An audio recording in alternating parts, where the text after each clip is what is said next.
တူမကတော့မိသားစုတစ်ခုလုံးအကျွေးတွေပြည်နေတာတော့မှမိမိရဲ့ဇင်ခံလူနေမှုဘဝကိုဘလို့မှရှော့ချကိုညှင်းဆန်ပြီးအရာရာထက်စိတ်ကြိုက်ရှင်သန်မှုကိုပဲဦးစားပေးနေတဲ့ကိုရီးယားနိုင်ငံရဲ့ဇနီးတဲ့တူဖြစ်ပါတယ်။တူမရဲ့ထမင်းစားပွဲတိုင်းမှာဈေးကြီးတဲ့အသားတွေနဲ့ပင်လယ်စားတွေအငဲပြေးနေခဲ့တာပါ။မိသားစုလေးရက်တည်နိုင်ဖို့အတွက်ခင်ဖင်တစ်သူကအယိုးကြီးအောင်အလုပ်လုပ်နေရပေမဲ့တူမကတော့အိမ်မှုကိစ္စတွေကိုကူညီဖို့လက်ဖျားလေးတစ်ခုတောင်မှမလွတ်ခဲ့ပါဘူး။သူတို့ဟာစတုရန်မီတာ100ကျဲဝင်းနဲ့တိုက်ခန်းအိမ်ယာမှာနေထိုင်ကြပေမဲ့ဒီအိမ်ဟာနေချင်းစပွဲထစ်ဖို့နဲ့တော့အဝေးကြီးပါပဲ။ချမ်းပြင်တစ်ခုလုံးမှာဖက်နှက်တွေနဲ့ပါဆယ်ပို့ဆောင်ရေးတိတ်တာဘူးတွေပြည့်နေပေမဲ့လည်းတူမကတော့တန်ရှင်ရေးလုပ်ဖို့မလိုအပ်ဘူးလို့ခံစားနေရတာပါ။တူမရဲ့စိတ်ထဲမှာတော့တန်ရှင်ရေးလုပ်တယ်ဆိုတာအချင်းဖြုံးတာတတ်တတ်ပါပဲ။တူမဟာတက်တုံထဲရှိတဲ့ဘဝမျိုးနဲ့ပဲရှင်တန်ရမယ်သူလို့ပြပြသားသားကြီးယုံကြည်နေခဲ့တာဖြစ်ပါတယ်။တူမနဲ့ခင်ပင်ဖြစ်သူတို့လက်ထပ်ခဲ့ကြတာ3နှစ်ရှိပြီဖြစ်ပေမဲ့တူမဟာသမင်းတက်တဲ့ကလေးလောက်မှကိုယ်တိုင်မချက်ပြဘူးပါဘူး။မိသားစုရဲ့စားတောက်မှုတိုင်းဟာအပြင်ကမာယူလက်ပါဆယ်အစားအစာတွေအပေါ်မှာပဲမိကိုနေရတာပါ။သူတို့ဟာစားတောက်စီရိတ်တစ်ခုတည်းတင်တရက်ကိုဒေါ်လာ300ကျော်ဆုံးဆွဲနေခဲ့ကြပါတယ်။အကျွေးတွေဘလောက်ပဲရှိနေပါစေတူမကတော့ဧကရိဘရင်တပားလိုမျိုးဈေးကြီးကြီးစားတောက်နိုင်ဖို့ကိုပဲ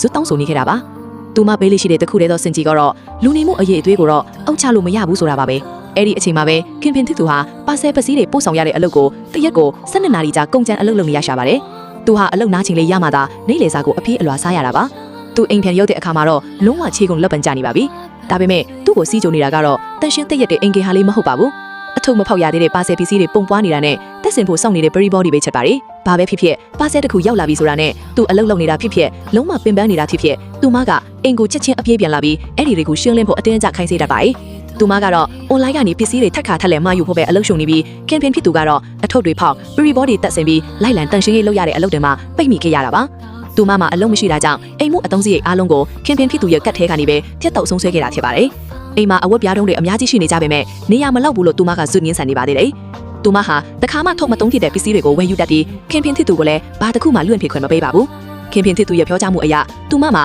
ADHD ဆိုတဲ့အာယုံစူးစိုက်မှုလော်နေသည့်ကနာမငြင်ဖြစ်နေတဲ့ဝေဒနာရှိနေလာကြောင်းတခါတလေမှာစိတ်ခင်စားချက်နဲ့အပြုအမူတွေကိုထိန်းချုပ်ကိုခက်ခဲနေတတ်တာပါလို့သူကပြောပါပဲ။ဒါပေမဲ့လည်းဈေးဝယ်တဲ့ကိစ္စနဲ့ပတ်သက်လာခဲ့ရင်တော့သူမဟာအမြဲတမ်းအလွန်အများကိုဇွတ်တရွတ်လုပ်တတ်တာပါပဲ။ဒါပေမဲ့လက်တွေ့အမှန်တရားကတော့ကြားတင်ငွေ bill တွေကပိုပြီးတော့သေးသွားမသွားပါဘူး။သူတို့ဘဝပေါ်မှာဖီအောက်တွေကလည်းရော့ချမသွားခဲ့ပါဘူး။အကျွေးနွယ်တွေနဲ့မောပန်းနွယ်နယ်မှုတွေဟာသူတို့ရဲ့နေ့စဉ်လက်တွေ့ဘဝဖြစ်နေတော့ပါပြီ။သူမကတော့ဘာကောင်မှအလျက်ရှော့မပေးပဲစံပြကြော့လက်နဲ့အထက်တန်းကျတဲ့လူနေမှုဘဝကိုပဲတောင့်တနေချိန်မှာခင်ဖင်ဖြစ်သူကတော့ခန္ဓာကိုယ်ပင်ပန်းဆင်းရဲရတဲ့အလုပ်နဲ့တဖြည်းဖြည်းကြီးထွားလာတဲ့ပြဿနာတွေရဲ့ဝန်ထုတ်ဝန်ပေါ်အောင်မှာပြပြနေရရှာပါတယ်။သူမရဲ့ယောဂအခြေအနေကသူမရဲ့အပြုအမူတချို့ကိုရှင်းပြနိုင်အောင်ရှင်းပြလိမ့်မယ်။ဒါပေမဲ့ထွက်ပေါ်လာတဲ့ဆိုးရိုးစရာတွေကိုတော့စင်ကြေမပေးနိုင်ပါဘူး။လူတစ်ယောက်ဟာမိမိကိုယ်ကိုမချို့တဲ့စီဖို့ပဲဒီဇိုင်းမှအာယုံဆိုင်နေတဲ့အခါမျိုးမှာဘလောက်ပဲတားနာထဲဝါတဲ့လူနေမှုဘဝမျိုးပဲဖြစ်ပါစေအောင်တော့နောက်ဆုံးမှာတော့မိသားစုတစ်ခုလုံးကိုကြေမွဲ့သွားစေမယ့်ပြင်းထန်တဲ့ဝန်ထုတ်ဝန်ကြီးတစ်ခုဖြစ်လာနိုင်တော့ပါတော့တယ်။ပရိသတ်ကြီးကတော့ဒီဇနီးမောင်လည်းအခြေအနေ